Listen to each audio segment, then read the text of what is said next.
Junie B. Jones and the Stupid Smelly Bus, written by Barbara Park and illustrated by Denise Brunkus. Now, if you aren't allowed to say stupid in your family, please don't copy Junie B. She definitely makes some wrong choices. In fact, where we are in our story, she decided she did not want to ride home on the bus, and so she stayed at school and she's hiding from the adults. Boys and girls, never do that. That is very dangerous, and the adults in your life would be so scared and worried and upset that they couldn't find you. So it is fun to read about Junie B, but we never want to be like her. All right, we're going to pick it up today in chapter 8. So if you have not already read chapters 1, 2, 3, 4, 5, 6, 7, remember chapters are sections of the book that kind of go together. And so if you have not read chapters 1 through 7, please go and read them before you read with us in chapter 8. You can find chapters 1 through 7 in a couple of videos on my channel under the playlist called Junie B. Jones and the Stupid Smelly School Bus. All right, let's start now. Chapter 8, The Dangerous Nurse's Office. Guess where I ran to? Straight to the nurse's office, of course, because there's those little plaid blankets to hide under. There's other neat stuff in there too, like a scale to weigh yourself and a sign with a giant E and other letters. The nurse uses the sign to test your eyes. She points to the letters and you have to yell out their names. You have to yell the E the loudest. That's how come it's so big. And guess what else I saw in the nurse's office? Band-Aids, that's what. I love those guys. They were on top of the desk, and so I opened the lid and sniffed them. I said, because Band-Aids smell just like a brand new beach ball. Then I dumped them out. They were the most prettiest Band-Aids I ever saw. They were red and blue and green and also yellow, which is the color I hate. And there were different shapes too. There were squares and circles, and some were that very long kind, which are called tangles, I think. I put a green circle on my knee. That's where I fell down on the sidewalk last week. It's mostly all better now, but if I press it very hard with my thumb, I can still make it hurt. After that, I put a blue tangle on my finger. That's where I got a splinter from the picnic table. Mother pulled it out with tweezers, but there's still some table in there, I think. Also, I put a red square on my arm. That's where Tinkle scratched me because I got him all wound up. Oh, Tickle. That's where Tickle scratched me because I got him all wound up. Just then, I saw the nurse's purple sweater. It was hanging on her chair. I put it on. Now I'm the nurse, I said. Then I sat down and I pretended to call the hospital. Hello, hospital. It's me, the nurse. I need some more Band-Aids and some aspirins and some cherry cough drops, only not the kind that make your mouth feel freezy. And I need some lollipops for when kids get needles. And also, I need a little stick or something in case I have to touch that dingly thing that hangs down in your throat. Then I pretended to call room 9. Hello, Mrs. Please send that gem to my office. I have to give him a shot. Just then, I saw my most favorite thing in the whole world. They were near the door, and their name is crutches. Crutches are for when you break a leg, then the doctor puts it in a big white cast, and you with just your piggies sticking out, and you can't walk on it, and so she gives you crutches to swing yourself. I ran over and picked them up. Then I put them under my arms, only they were way too long for me, and I didn't swing that good. And so then I got another idea. I carried them to the nurse's chair, and I climbed up there so I was real tall, and then I put the crutches under my arms, and they fitted just right. After that, I stood on the edge of the chair, and I leaned forward very slow.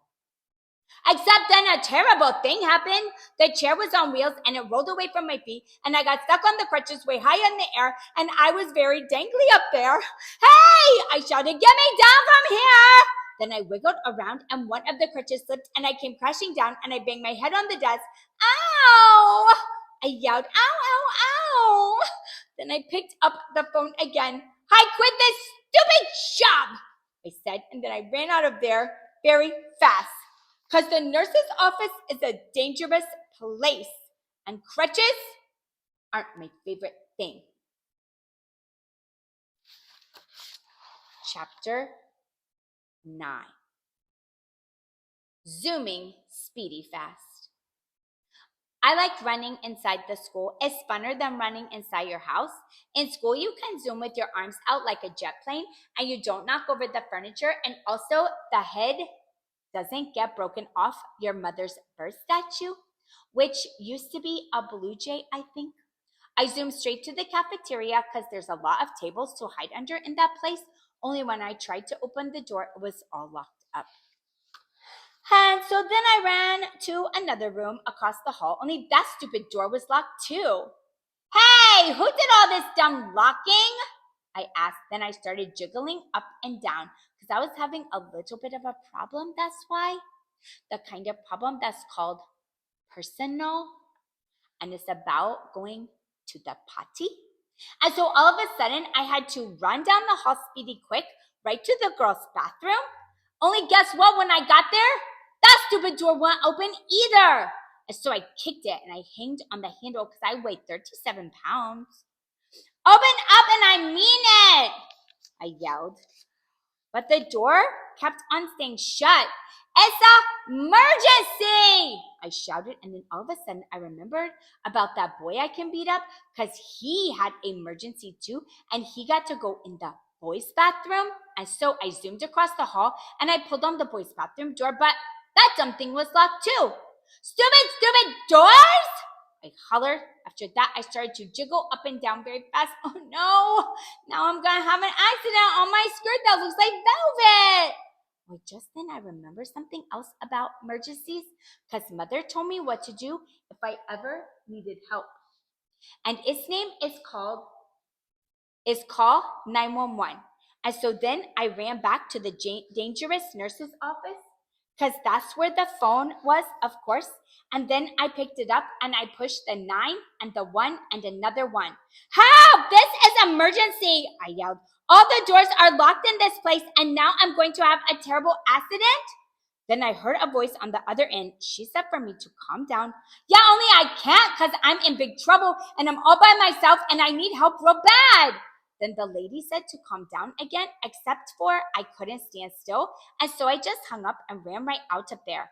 And I just kept running and running till I got to the big doors at the end of the hall. And then I ran right outside because maybe there might be a little toilet out there or something. Except I didn't see one. All I could hear was sirens. Loud sirens were all over the place. And they kept getting closer and closer, and then a big green fire truck came zooming right around the corner, and a white police car, and a fast red ambulance, and guess what else? They turned right into the school parking lot, and so I stopped jiggling for a second, and I sniffed the air, only I couldn't smell smoke, and then I heard a grouchy voice. Hey, hold it, Missy, it yelled, and I got very scared inside because Missy's my name. When I'm in trouble, I turned around. It was the man with the can, and he was running at me. Hold it right there, he hollered again, and then I started to cry. Yeah, only that's the trouble. I can't hold it, I said. I already holded it all I can, and now I'm having an emergency, and all the bathrooms are locked, and now I'm going to have an accident very quick.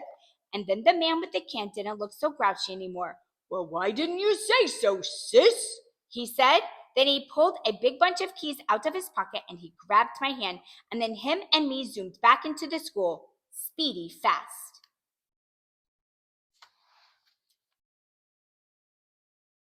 Chapter 10. Me and that Grace. The man with the can unlocked the girls' bathroom for me and I ran right in there. And guess what? I made it, that's what. I didn't have an accident on my skirt that looks like velvet. Phew, that was a close one, I said. Then I washed my hands at the sink and I looked in the mirror and the gold star was still on my forehead. It looked very beautiful up there. After that, I went into the hall and the man with the can bended down to me. Everything okay, sis? He said, and so I nodded my head. I holded it, I said, very happy. Then all of a sudden, there were lots of people running at us. There were firemen and policemen, and there was a tall lady rolling a bed on wheels. Hey, I said to the man with the can, what happened? Did somebody get run over in here or something?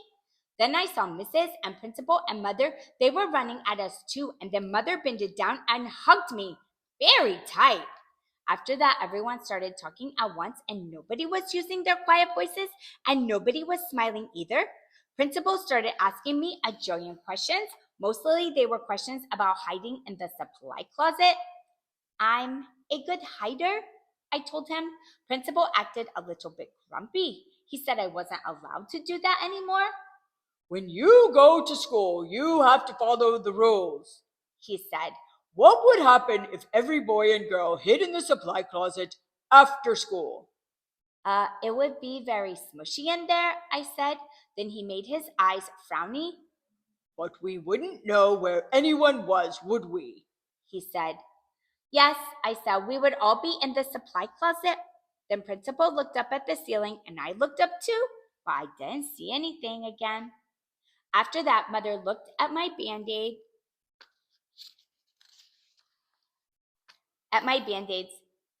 Did you hurt yourself?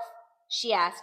And so I told her all about the dangerous nurse's office, and then I showed her the nurse's purple sweater. And she made me give it back. After that, everybody started leaving, the firemen and the policemen, and also the tall lady with the bed. Then finally, my mother got to take me home, and guess what? I didn't have to ride on the stupid smelly bus. Except the car wasn't that fun because Mother was grouchy at me.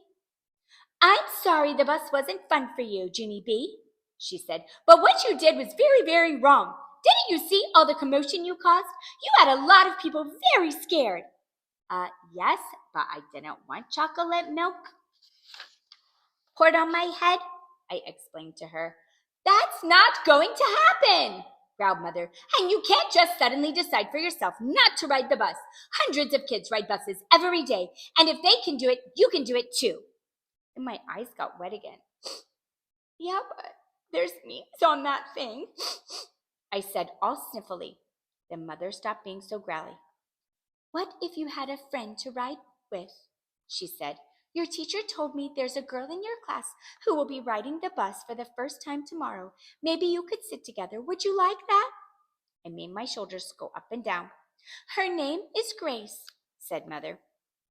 Grace, I said. Hey, I know that Grace. I learned her today.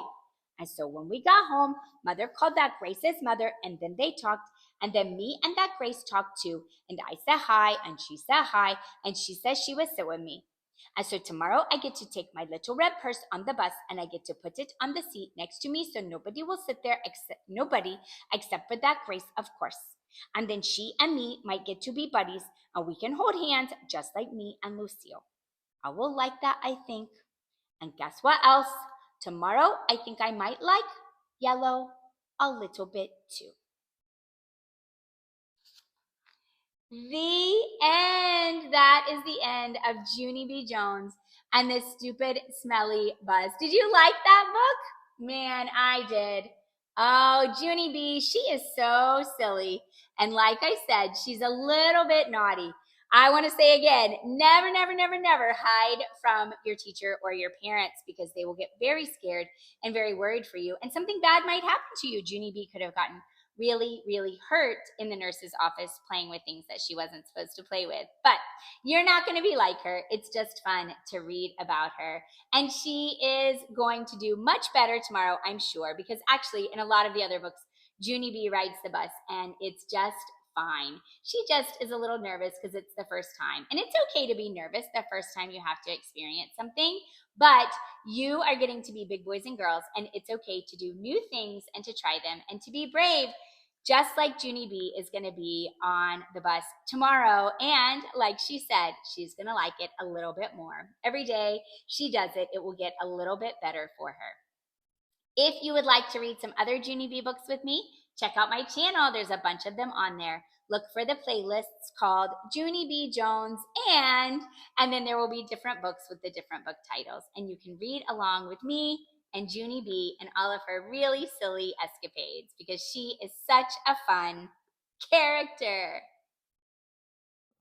Thanks for watching. If you love this book and want a copy of your very own, you can get one at the link below. If you had fun reading along with me, please like this video. And don't forget to subscribe to my channel and check out all the other videos where I read books aloud just for you. I hope I'll see you guys soon and you'll come back and read with me again next time. Bye!